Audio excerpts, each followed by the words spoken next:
Plagiarism. Well, we covered this to some extent, to a great extent actually, last year in summary writing in year one. So basically what you see here is we have the original text, and it deals with Wolof history, and it begins, Wolof history probably dates to about the 12th or 13th century. Wolof forefathers migrated west to the coast from Mali following the defeat of the empire of Ghana in the 11th century. And we have a whole passage here about the history of the Wolof peoples. Well, when would it be plagiarized? That is, if you were to write a summary or a citation or parts of your paper that state something like the Wolof probably date to about the 1100s or 1200s. Well, again, this first sentence is terribly similar to this sentence. Wolof ancestors migrated to the coast from Mali after the defeat of the Empire of Ghana in the 11th century. The second sentence is again really awfully similar to the second sentence in the original. It's not just a matter of substituting words, you know.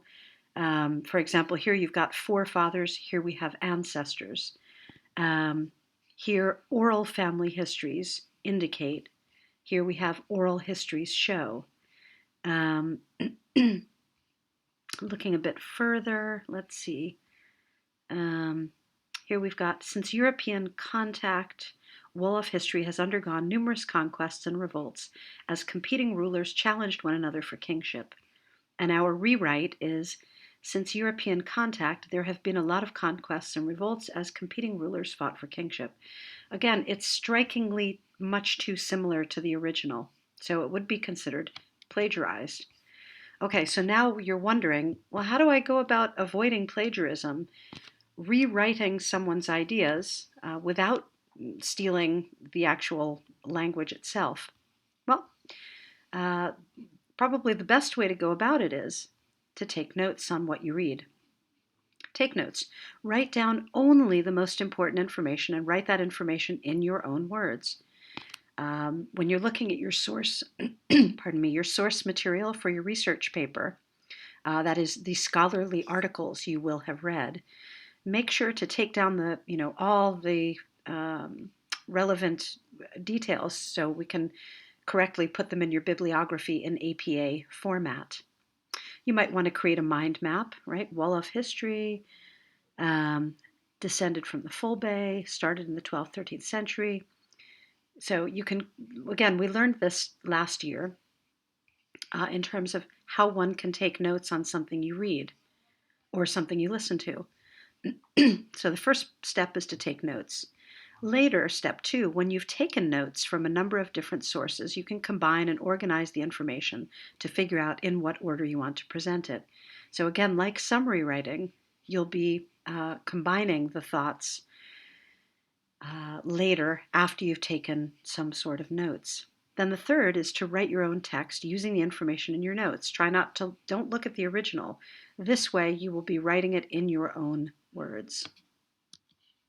So a better summary of the text would be, the Wolof tribe formed in the 13th century and may be descended from the Fulani people.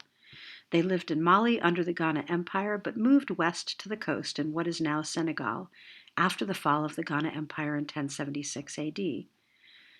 And if we skip to the last sentence, Europeans mostly just traded with them until the French conquered them in the late 1800s and Senegal became a French colony.